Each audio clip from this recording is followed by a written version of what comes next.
Once I do a digital trade, one transaction, why would I do paper anymore? It's going to be all electronic. So this is where blockchain, XDC Trade Network, Credor, and provides this instant visibility. That's where it changes the game because the whole process is digital. People are able to verify this document online. They are able to transfer the title online. Hence, these trade documents are used as a collateral and they receive liquidity, everything in minutes. A lot of liquidity is available and people are wanting to get into trade finance. Hi, everyone. Welcome back to another thought-provoking production. Today, I have with me two highly decorated professionals making waves in the world of trade finance, thanks to their highly cutting-edge software solutions incorporating blockchain. Today, I'm joined by the XDC Trade Network CEO, Sunil Senapati, and Credor's founder, Lingraj Mahanand. With their powers combined, these two gentlemen have transformed the world of trade finance from being paper-based to fully paperless trade experience. Not only does this speed up many trade processes, but significantly lowers costs. We're going to discuss all things innovation, all things disruption, and all things digital. We'll also dive into the recent news about these two gentlemen successfully completing a pre-shipment financing transaction against a promissory note, aka a debt instrument. So let's have some fun. Gentlemen, thank you for joining me today. How you doing? Thank you, Ray. Thanks for having us. My name is Sunil Senapati. I'm in Singapore. I'm excited to have this conversation. Excellent. It's great to see you, Sunil. How you doing, Lingraj? Thank you, Ray, for inviting me. So I'm doing good. My full name is Lingraj Mahanand, and I'm the founder of Credor, and looking forward to exciting conversation here. Thank you. Absolutely. Let's dive into this because I know that it's Monday for you. It's Sunday evening for me. And I know that you guys have a busy week ahead. So let's dive into what's going on with if you don't mind, let's actually start things off, Sunil, with a brief elevator pitch on the XDC Trade Network. I know you've been in this industry in trade finance for nearly 2 decades in the management and director level. So getting you in this interview is very important to me and will resonate extremely well with our audience here who are well informed or at least know exactly about what XDC blockchain is doing, but would love to hear more about what the XDC Trade Network is doing on top of the blockchain. So please, if you don't mind, just giving us a little bit about the XDC Trade Network and who you are, sir. Thank you, Ray. A little bit of corrections, 25 years in technology and 7 years in trade and trade finance. I've actually seen the various processes of trade very closely, how paper dependent it is. I joined XTC 2 years back, and then we realized that, hey, there is a lot of things which can be optimized, improved in the space of trade. So what we have built now is a solution which digitize the entire process of moving information about a trade from one point to another point and also moving the money for the beneficiaries. So we combining the technologies like blockchain and AI and IoT. We basically bring solutions to the trade participants so that they can actually have 100% paperless transaction done so that the settlements can be done much faster, removing all the difficulties of verifying a particular document, getting financing of trade, which is a big problem we are trying to fix. ADB has made an official comment on the trade finance gap of 2023, which was roughly $2.5 trillion. We'll discuss a lot how we are geared up to address that gap. But I'll leave it to Mahanand to talk about his solution, and then I'll explain more what XDC Trade Network is all about. Awesome. Shifting over to you, Lingraj, you're one of the few pioneers building the next generation of paperless trade finance infrastructure powered by blockchain as well. So if you've been a developer from my research since 2006, and I apologize, Sunil, for shaving off a few years on your experience. I know that every year counts, so I apologize, sir. But Lingraj, you have, again, as I mentioned, been a decorated developer since 2006. I believe also for HSBC Global India. So you're well informed with how banking, finance, all things accounting work and development. What is Credor?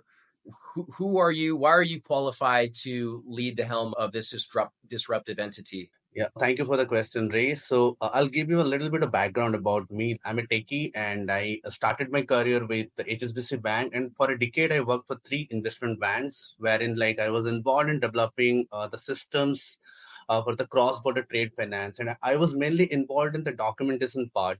So even though the automation that we had was of state-of-the-art technology, but the documentation was still happening in the paper-based manner.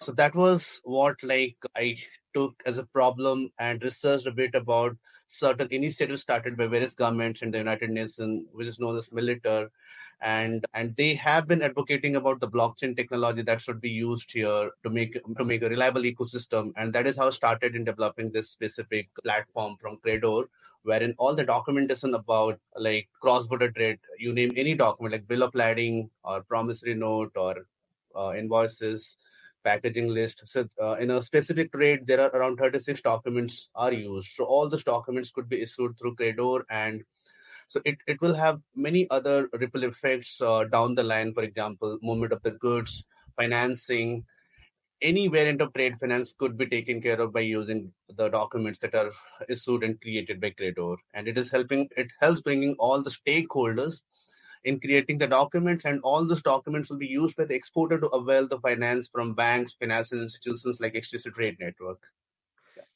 You know what? One of the greatest communities that will benefit from your tech stack, from the relationship of Credor and the XDC Trade Network, are small, medium enterprises, aka SMEs.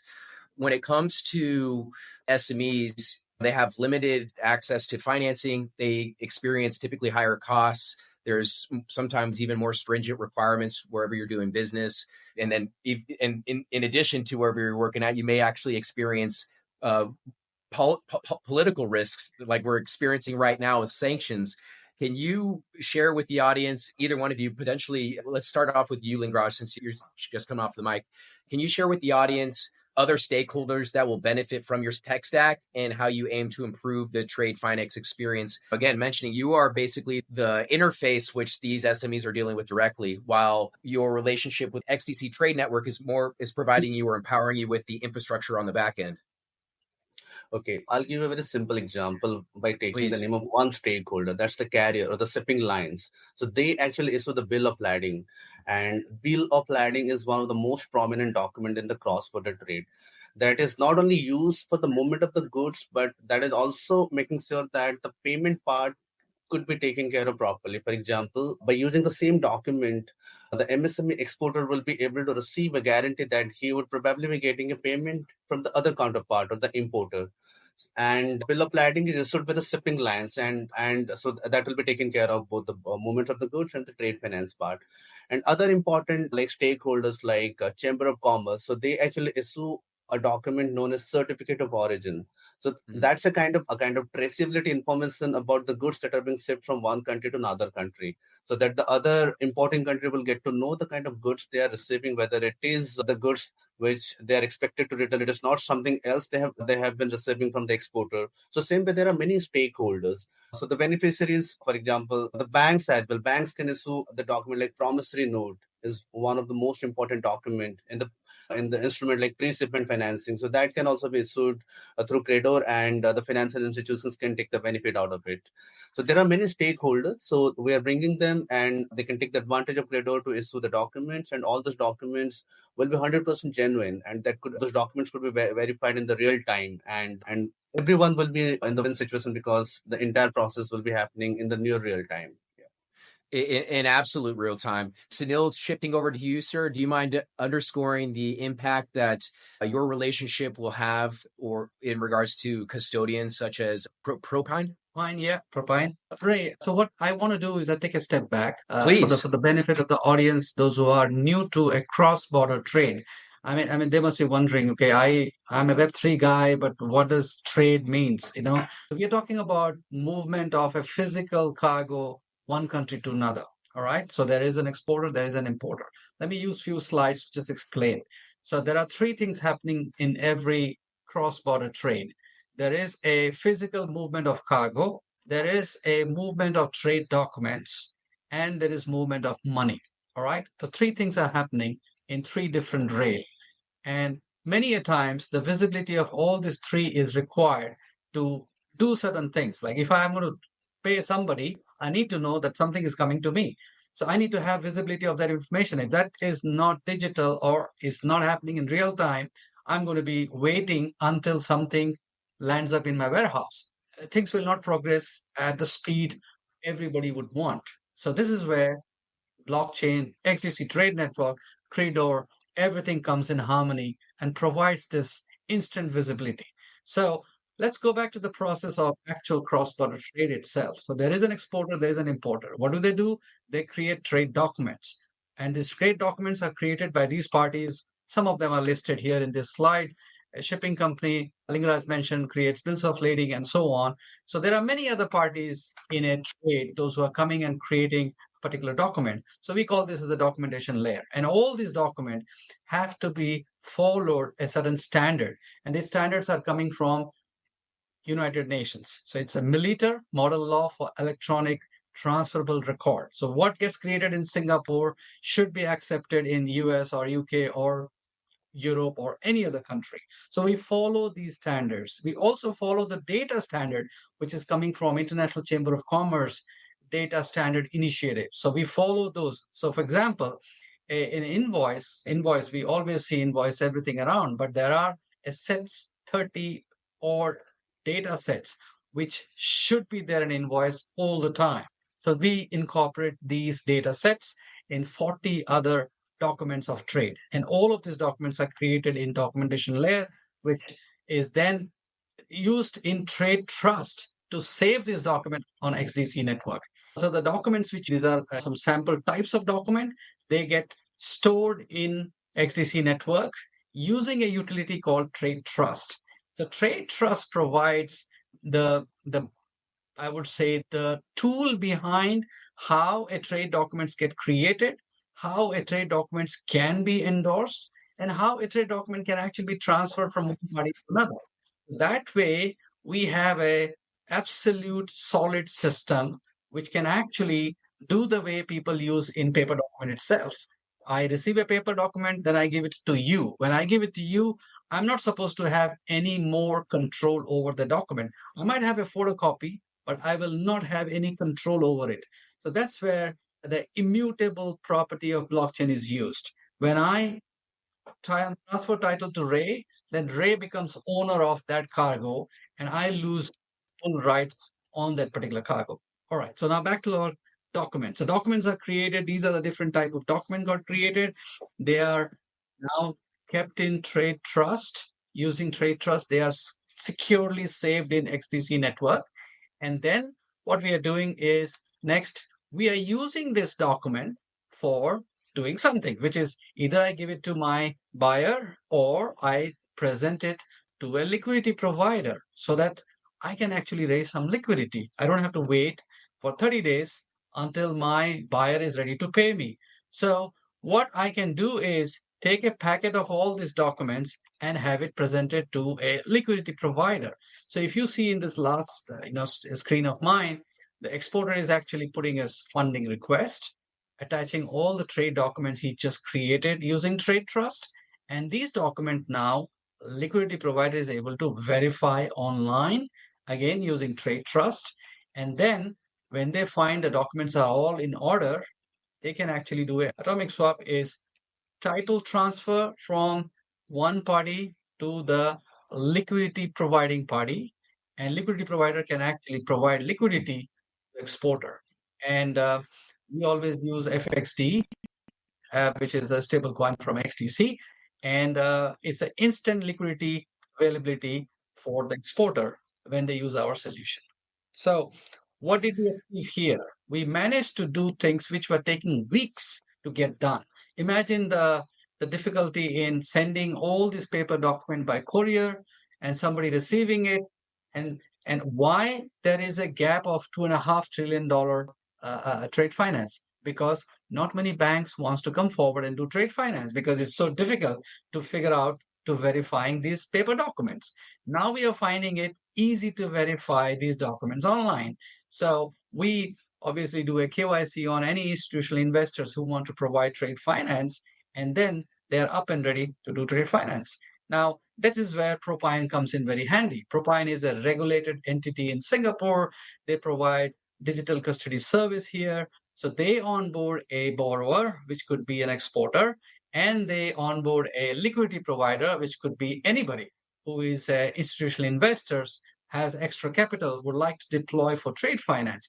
So until today, trade finance has been a very complex instrument. While it is very safe instrument, it has been a very complex instrument because reading a trade document is not easy. So what we are doing here is, you asked a question earlier, who are the ultimate beneficiary of the solutions? So there are Yeah. two beneficiaries I clearly see. One are the trade participants, people those who are selling and buying goods.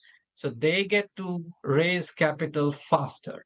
Now, where are they raising capital from? They are raising capital from liquidity provider. Other than banks have been doing this so long, but still we have $2.5 trillion worth of trade deficit. Now, what happens here with new liquidity provider coming in? There is an additional new liquidity coming in for trade finance. And that's where it changes the game, because the whole process is digital. People are able to verify this document online. They are able to transfer the title online. Hence, these trade documents are used as a collateral and they receive the liquidity, everything in minutes. What was taking them weeks to get it done? So I'll pause if there are more questions. Yes, absolutely. And congratulations on this triumphant feat where you're able to reduce something that took nearly a week or more worth of time to now, as you mentioned, minutes. What kind of impact do you think that will have because of your revolutionary tech? So impact are manifold. The first impact is anybody who is not being able to raise liquidity for their trade. For example, trade finance is usually extended to parties based on the length and breadth of the company. How much have you done last year? How big are you? How much of assets do you have? What happens? Many SME exporters don't qualify for getting a trade finance. So what happens instead of that? Here, you are financed based on asset you already have. If you hold an inventory in a warehouse, if you hold a purchase order from someone, we can look at all kinds of financing in XDC Trade Network. Mm. What documentary proof can you provide for your business? If you have a big order from someone and that proof is provided digitally, you will get financing. If you have freight on board, you have already procured the product, it's already on the ship, and bill of lading is proving there is this cargo which belongs to you, is going to, let's say, Brazil, and the Brazilian importer is going to give me money in 30 days' time, but you need the payment today so that you can do more trades. That's a clear benefit for this exporter. So likewise, there are all kinds of financing which can be made now because the information about the trade is made digitally available. And not only available, it can be verified online. So that's the Wow. one set of customers, those will benefit a lot. The other set of customers are liquidity provider. A lot of liquidity is available and people are wanting to get into trade finance. We are providing them a easy platform to onboard using a Propine, which is a digital custodian, very well regulated by MAS in Singapore. And then they get to see this trade and finance them and enjoy the APY they will make out of these transactions. United Nations Commission of International Trade, aka UNCITRAL, they had created the standards for, obviously they're impacting your specific industry with the MLETR, the model law on electronic transferable records, basically giving you the standardization of the standards of moving those contracts cross borders. Correct me if I'm wrong, but ultimately that same entity, and where I'm trying to lead with this question is that same entity is also the same entity that supervised the implementation or the standards related to the DocuSign Act. What I'm trying to do is create a similar comparison where people can understand that how impactful DocuSign was to business. A little bit about me, guys. I come from insurance, commercial insurance. So I was dealing with large enterprise customers across the US. And so the impact of DocuSign on our business model was significant because now we don't need to, as use a courier service, or I didn't need to go to drive that person's office. I could immediately just send them an email. They can do click and send. I get those documents back. They're time stamped. Do you think that as DocuSign impacted essentially all businesses, that trade finance will be just as impacted on on your relationship and the ecosystem that you're building at the Trade Network in relation to Credor with leveraging the XDC blockchain. Help me articulate the impact of your ecosystem. Look, we are seeing adoption of electronic documents in every walk of our life, and use of digital signature is one significant benefit, which makes two parties to get things done by just digitally signing it without anyone moving out of their office. So that's one example. There is e-invoicing, electronic invoicing being implemented in many countries. For example, there is a lot of GST, which is general sales tax. Everything is getting done on electronic way. Vehicle movement is getting digital as well. So when all of this are being implemented within country, how do you do international things in a digital manner? The countries have to be ready to start receiving digitally. So now a lot of countries have started getting into a single window clearance, wherein you don't have to take permits from 20 different agencies. You just pick one country, one system, put the data in, all data is going to be consumed by various agencies in that particular country. There are many other countries which are putting single window as well to start ingesting these digital documents, digital information. Now, what is parallelly happening? You took example of UNCITRAL. This is guidance, this is standard, this is regulated information for countries to adopt. That look, if you want to do international trade using digital document, you have to change the law. And this is where ETD comes in. UK signed up ETD, which is Electronic Trade Document Act, ETDA, which means a paper trade document and an electronic trade document. Both have same legal footing. So France just joined last month. So we have another G7 country joining it. So you see, today we are on about 9, 10 countries which are officially accepting electronic documents. Then we are having an increased network effect. More countries start accepting digital document will only fuel the need of creating this document so that they can be consumed. This is where Credor becomes extremely important for us. They are doing some excellent partnership in the industry right now. They're working with large carriers and freight forwarders, creating digital documents for their customers. And when these documents are getting created, these documents can be used for many things. And one of them is financing, which XDC Trade Network provides. So I don't know if I answer your question, but this is the background how everybody becomes a winner when things are getting more digital. Yes, absolutely. Now, if you don't mind me shifting gears here, Lingraj, did you explore any other blockchains prior to moving forward with your integrations on the XDC blockchain? What was it about the XDC blockchain that drew you to their technology, and how's your overall experience been? Okay, there are a few blockchains that are recommended and endorsed by Trade Trust. Trade Trust is mainly started by Singapore government through their IMDA department, and so XTC blockchain is one of the networks like endorsed by them. And the reason that we have selected XTC blockchain is due to it provides the number of transactions it can process in a minute. So that is one of the major reasons that we have selected. And on top of that, it is a kind of EVM based blockchain, and it is not different than how a specific app could be created that we have been creating in the Ethereum blockchain or any EVM based blockchain. Shifting from Ethereum to XTC was very easy because we did not have to have any major tech transition, since it is same as how the Ethereum main blockchain that works. And on top of that, the transaction of fee are very low. So these are the two main reasons that we have selected XTC blockchain to develop our entire protocol. But yeah, like we are making sure that like it is open to other blockchains that is recommended by IMDA Trade Trust. But yeah, like right now the kind of benefits that we're getting is the number of transactions that could be processed in a minute, and the transaction fee is very low. So that is actually attracting the stakeholders, because the stakeholders are aware of the kind of fee, the kind of throughput, the kind of fee that they have to pay in the Ethereum blockchain, and the kind of throughput they have right now in the Ethereum blockchain. So that's why they're looking for the alternatives wherein both these concerns have been resolved. For example, in the XDC Trade Network, XDC blockchain. Yeah. They gotta love you if you're ultimately improving their bottom line with a reduction in costs from that could be potentially incurred from the KYCs and other trade expenses. but ultimately it's the time as well, because now they're able to unlock that capital or liquidity and do X amount more transactions or make larger positions. But ultimately, kudos to you guys.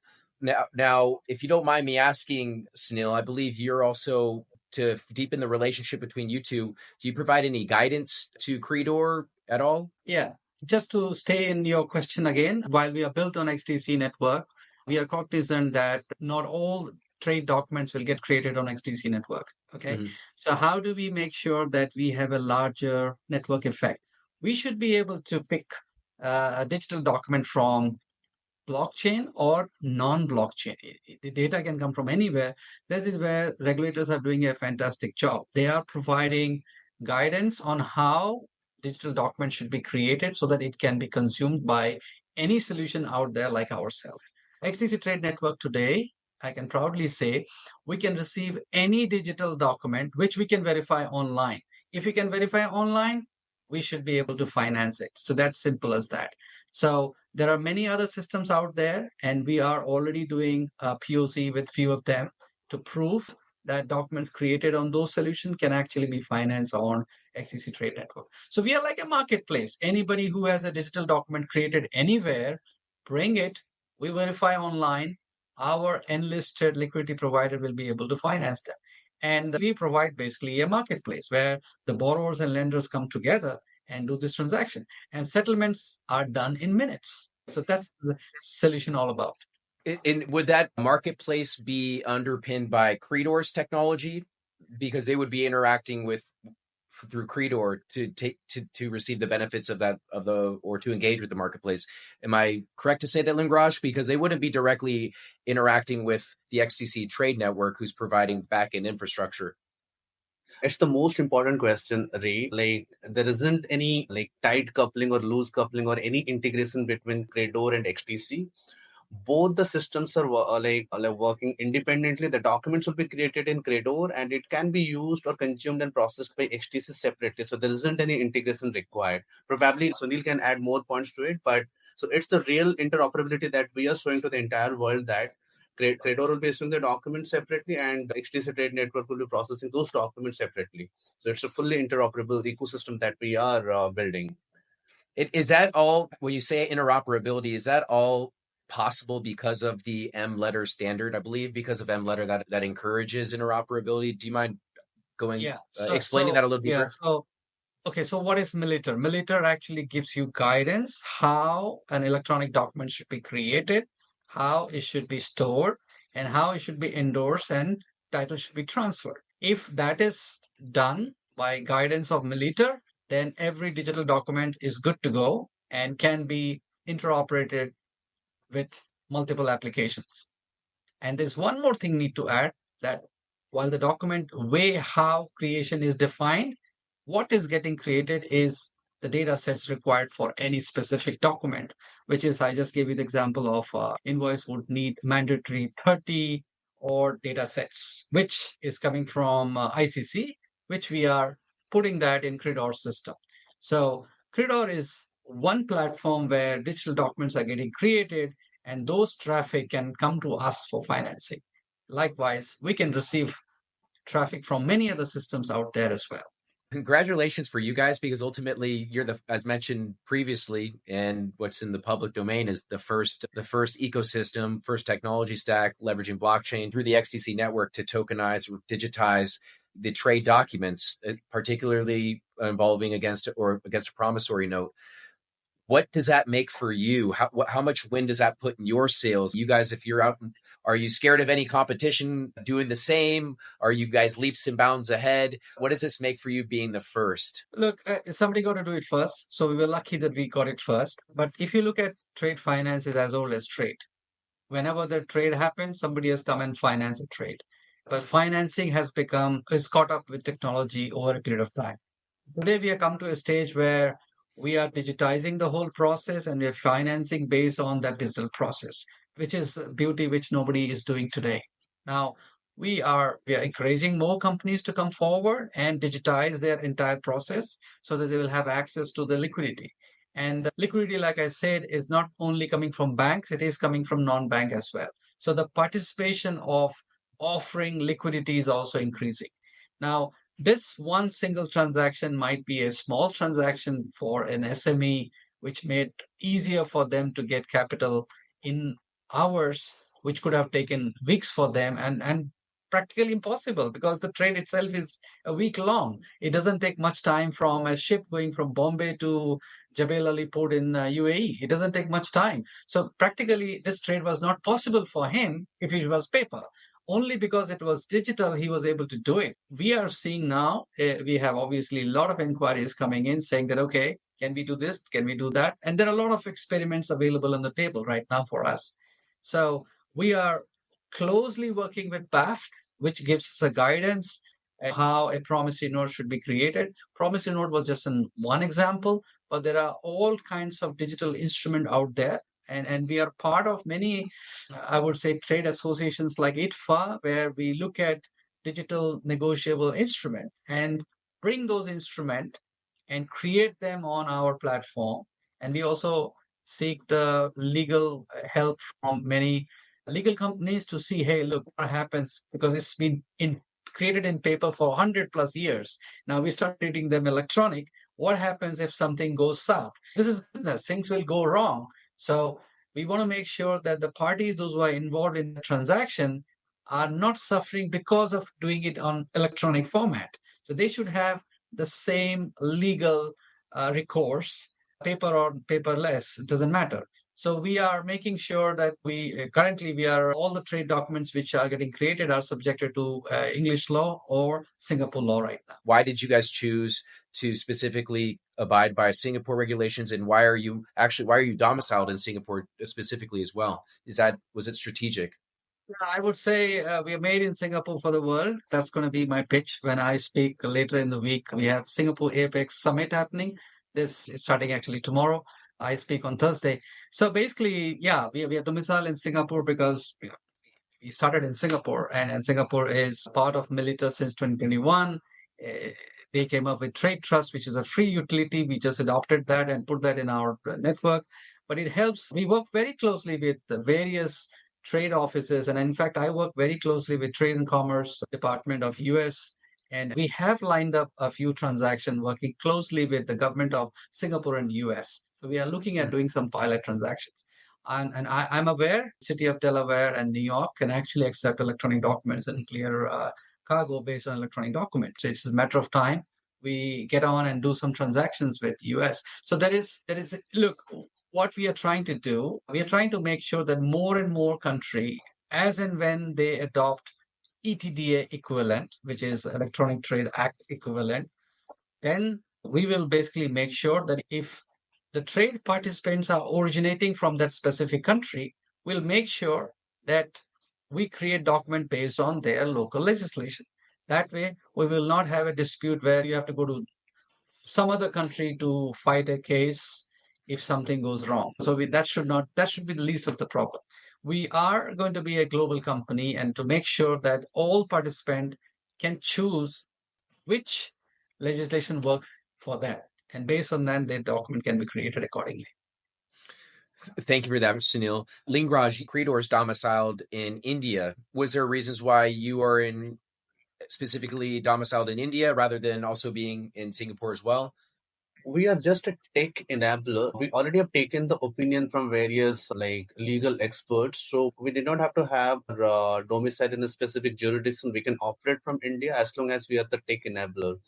We are just facilitating the documentation part, irrespective of where exactly the jurisdiction is selected by the stakeholders. So they can select the jurisdiction as per their choice, and they can set it up in the Credor's platform, and the documentation process will be happening as per their jurisdiction specific requirements.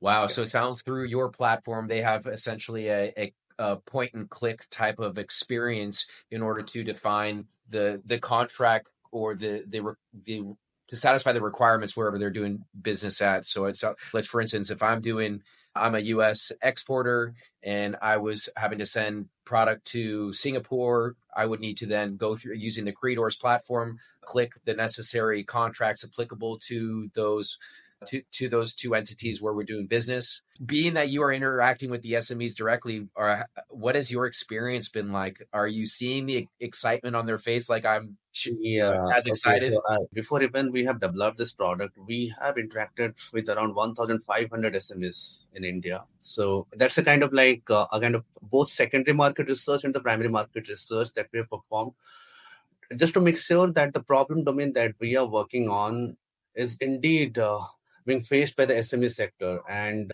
we have outlined few major problems about the kind of concerns they have been raising with many stakeholders. One of the documentation part, and second is not getting the alternative financing from various financial institutions, and third is the financing process is very cumbersome and time consuming. So there are the three questions that we have discussed with many of the SMEs, and they told like they need a solution which these three questions could be answered. We have interacted with many SMEs, not just SMEs, but the large corporate side, conglomerates here in India. So they have raised all these concerns, and they have been facing this issue in the supply chain ecosystem, in the financing layer, everywhere the documentation part is involved. So they have been facing this issue. After that, like once we got to know and confirm that the problem indeed exists, so we developed the solution around MLETR, and we had shown them, and yeah, they liked it, and they believed that it could be something would bring a very good change or value to them. Yeah. Now, did I hear you say that congratulations, did I hear that you say that you've already serviced 1,100 SMEs to date, or since the inception of Credor? 1,500 1,500, excuse me. That's incredible. Can you tell me how long, or based off of this, the amount or the volume so far to date, can you use these for projections on what you intend to achieve in the next 5 to 10 years? To be honest, like we are still discovering the pricing part, and since it's very new, like it's a journey that we have started 2 years ago, and this military specific like ecosystem that started to get evolved and being advocated by many of the stakeholders since last 1 year. So there are still a discovery phase that we are going through, be it pricing, be it the kind of solution they're looking for. The market is open, it's very new. I cannot tell the ballpark figure and all, but yeah, like it's very new, and it's a very good opportunity for the stakeholders in case they are adopting this new initiative. They can take the first mover advantage of this new initiative. Oh, absolutely. Is there any follow-up comments that you'd like to make, Sunil, in regards to the future growth potential of what your ecosystem tends to achieve with the support of Credor and other market participants in your ecosystem, from the finance layer to the compliance layer, moving up to even the documentation? With all the market participants combined, how much do you think, or based on the volume you've done today, how much do you think that you'll be able to achieve in the next 5 to 10 years as an ecosystem working together, the sum of all parts? I can provide data points on different angles. Okay. So Perfect. first data point is today we have roughly 10 countries agreed to receive and send electronic documents. So that's one data point, but this 10 can become 20 in next 2, 3 years. And these countries are, just to give an example, UAE and India, they do roughly 100 million dollar transactions in a month.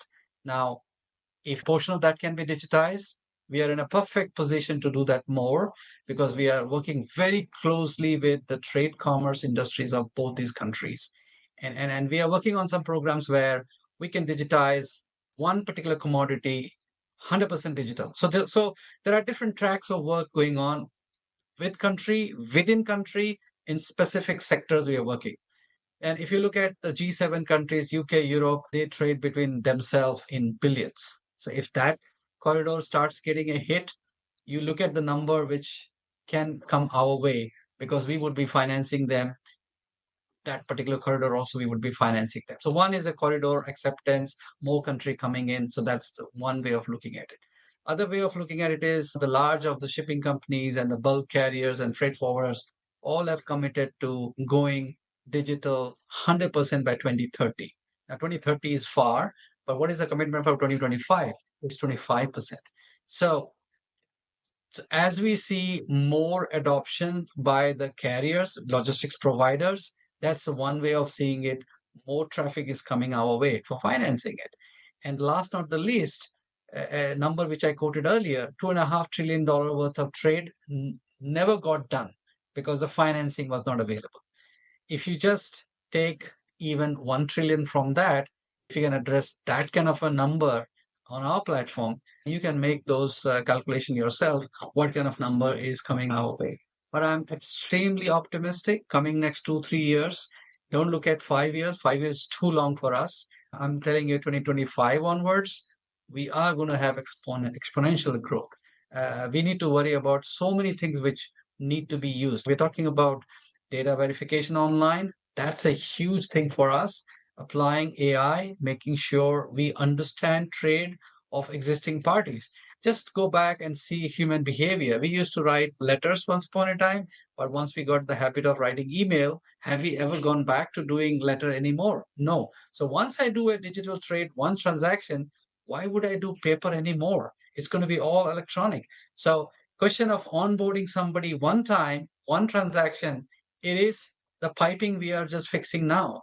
Then the trade will just flow in our respective applications. So I definitely see a very promising future for digital trade. Anybody who has got to do anything in enabling it is going to be in a very good position to benefit from it. My senior year of college at Cal State Fullerton, I launched a backpack company. I had my backpack manufactured in, I believe it was Shenzhen, China. And so I was working with a bank of that local jurisdiction, and I was having to wire funds. I was having to do that correspondence with the merchant via email, which was revolutionary because at this time, gentlemen, this was 2011. I was leveraging the platform Alibaba to work with manufacturer on the other side of the world. And it was so easy to do the communications, to work with them. The hardest part or the most friction was sending the money. And I had to ultimately send multiple payments because the transaction or the exchange rate had changed during the transaction. And I ultimately had to fulfill the difference. And so here we are today, where now we can send money with a click of a button, or send these trade documents with the click of a button. Is there any other potential pitfalls that your tech stack completely alleviates because it's underpinned by technology? So, Ray, maybe we can just look at the promise transaction which we did. That will give a perspective of what was achieved, what could be better, and the real benefits. That will make it easier for the audience to understand as well. So, Yep. what we have here is a documentation layer, which is basically Credor's application, where various type of documents are created. And the key document which got created was a promissory note. Now, for the starters, those who don't understand, a promissory note is a blank promise to pay at certain date. And there is obviously underlying information that you are borrowing this money for what. You would basically have a purchase order. You need to address that particular trade for which you are raising some capital. So that's the underlying information. What we are doing here, once all the documents which we are talking about in this particular trade are getting created in the documentation layer, then the borrower basically, which is in the financing layer, if you just have a look here, the exporter has a purchase order received from the buyer in Dubai. So he's giving the reference of the purchase order, saying that, hey, look, I have a buyer who is going to buy something from me, and this is his purchase order. And this purchase order is also created on Credor, which can be online verified. Now, how do you verify? You're verifying two things. One, who has created the purchase order was created by the Dubai purchaser, and he has provided his CLIF ID, which is a legal entity identifier. So that's another way of providing a clean information about a company that, hey, look, I'm legally an entity operating out of UAE, and this is my number. You can go and verify that I am a sound company operating out of this country. So we have incorporated CLIF in our solution, where an entity is done KYC only after he has given certain information, and one of that is CLIF. So CLIF ID was provided as his identifier. And there is one more level of KYC done by Propine, which is the digital custodian. Because we are talking about moving money from one country to another, we want to make sure that all the information of why this money is moving, what is the underlying transaction happening, all that is available as well, so that we can provide this information to the respective regulators for them to know what exactly is the transaction happening there. So there are three parties here. One, there is an exporter, one, there is an importer, and then the third party is a liquidity provider. Liquidity provider here is TradeFinex, which is providing FXD in lieu of the trade document. So trade document which is being traded here is a promissory note. A promissory note is a title document which is going to be kept with TradeFinex while the monies are given to the borrower. So that is how this transaction got completed. Now, what basically happens in a normal time is a promissory note is a hard copy paper where somebody signs, stamps it, and gives it. And that is kept in a safe, making sure that it is kept safely until the money is returned. So here it is a digital creation of document and digital transfer of title to the liquidity provider. And the liquidity provider, on receipt of the title on the promissory note, provides the monies to the borrower. And all this receiving document, providing the liquidity, we use FXD here. I think the trade value was around about $42,500, which was given to the exporter. And all was done in minutes. Now, FXD in the wallet of exporter in minutes makes his job much, much easier. If he has to pay somebody in stable coin, he can pay FXD to USDT and pay, or you can pay FXD. Early days for FXD as well, that option is increasing. So we will get there. But what we are proving here is the exporter has liquidity in minutes of providing a promissory note. And then verified party from a regulated custodian, from Glyph, and other information which the buyer has provided, everything getting verified instantly using Trade Trust. So you see, we have harmonized everything together, packaged it nicely, giving a 100% digital experience to all the trade participants here. And that's how this whole transaction was conducted. Now, the cargo is already left Bombay, and it is getting cleared in Jebel Ali port. Exporter has already received his money, and then once the 20 days is complete, when the money comes in, the promissory note title will be given back to the borrower. Transaction second leg will be complete. So this, in nutshell, is the transaction which we did, I think, 2 weeks back now. Incredible. Congratulations to you both. I appreciate you, Sunil, for breaking that beautiful diagram put together by Lingraj.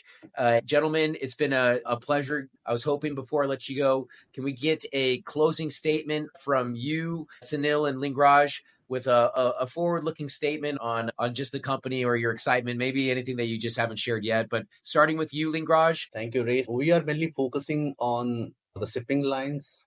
And since shipping lines, they actually is the most important document, bill of lading. And that bill of lading is a kind of document that will be used for both for the movement of the goods and the financing part. And in turn, shipping lines will also onboard the exporters to our platform. And I see there are a lot of opportunity that we have in the trade space, global trade space. And right now, one of the major challenges that we have is about a kind of awareness about this MLETR initiative, about the electronic documentation. And what exactly we are doing is like we are consulting the stakeholders, we are making them understand the kind of benefits they would get, and how exactly they can increase their business in few years down the line. And it is going to be the norm like after probably from 2025 onwards. So that is how like we are teaching all the stakeholders the kind of the specific solution is bringing the kind of efficiency and value to their entire documentation chain. And yeah, this is how we are like trying to onboard the stakeholders, mainly the shipping lines and the exporters. And we are like it's mainly the counseling or a kind of consulting It's not a kind of like a business prospect per se that we're looking at them like. It's a kind of like solution. It's the kind of the education that we're providing them, and they understand, like they can relate the kind of system they have right now and the kind of system that we are bringing, and how exactly a good value could be brought into all the stakeholders. Yeah, so this is our approach for probably for the next 1 year as well. And I know once we have few of the stakeholders who understood the kind of value it is bringing, so it will have network effect. And like same way, many of the stakeholders will come and start to use this. Yeah. Thank you. No, absolutely. And how can those in the audience who want to learn more about what you're doing find you? Because I believe even on your website, you have FAQs and resources, use cases that can help educate your potential target market. Yeah, they can directly connect with my LinkedIn in case they would like to learn more about what exactly we are doing. And we have been updating and posting many of the contents in our social media handles like LinkedIn and Twitter. So they can follow our handles both in the LinkedIn and Twitter, and then they'll get to know the kind of initiatives that we have taken and what exactly we are doing in the next few weeks. So all those things are getting updated on regular basis. Yeah. Thank you. Congratulations. And I'll be sure to copy your taglines or your handles for your socials into the description of this video so those in the audience can find you easily. Sunil, last comments from you, sir. Any forward-looking statements or things that we didn't discuss that you'd like to share now? The stage is yours, sir. And again, thank you for sharing your time with us today. Thank you, Ray, again for having us. My message is very simple to the listeners. If you are an exporter or importer, doesn't matter which country, doesn't matter which commodity. If you're looking at digitizing your entire process, come to us, talk to us. And specifically, if you're looking at trade finance, we will digitize your process and ensure that you get 100% liquidity for your trades. And the trades are not necessarily only when you're exporting. It can be a pre-shipment as well, which is based on your inventory, based on promissory note, based on bill of exchange. All kinds of instrument can be digitized and we can finance them. And the other message to the liquidity providers out there, if you're looking at getting into trade finance, this is probably the best way to get into. The entire process with XDC Trade Network is digital. You will get to see the full details of the trade. You have KYC and verified parties requesting for liquidity. The entire documents are created as per MLETR. The data sets are from ICC. So we are bringing you clean trades for you to have a look. With a higher percentage of yield, you would be able to do trade finance. So this is a very good win for everybody. Join us. We are live. We are already doing a lot of transactions, and you would reap the benefits of joining early. I look forward to doing more trades with all of you. That is a wonderful closeout, Sunil. I love to hear that. If you want to save money, you want to tap into the world of blockchain and remove stress from your overall complicated world of running a business, by all means, give a shout out to Lingraj and Sunil here. Gentlemen, thank you so much for joining today. Appreciate you both. I can't wait to have you back, hopefully sooner rather than later. If you don't mind, I'm going to just put you on the backstage before I close this out, and then I'd love to chat with you guys for 1 to 2 minutes and then let you guys go on for the rest of your busy week. I thank you again for joining me today. Thank you, Ray. Thank you. Thank you, guys. Now, if you thought today's content was impactful, please make sure to smash the like and subscribe button, as it really helps me lift this channel off the ground. If you have any questions for me, Sunil, Lingraj, feel free to leave those questions in the comment section below. I appreciate every single one of you for tuning in and for engaging with the channel. With that being said, thank you all for stopping and sharing your time with us today. Hope you have a great rest of your day and week. Love you mucho.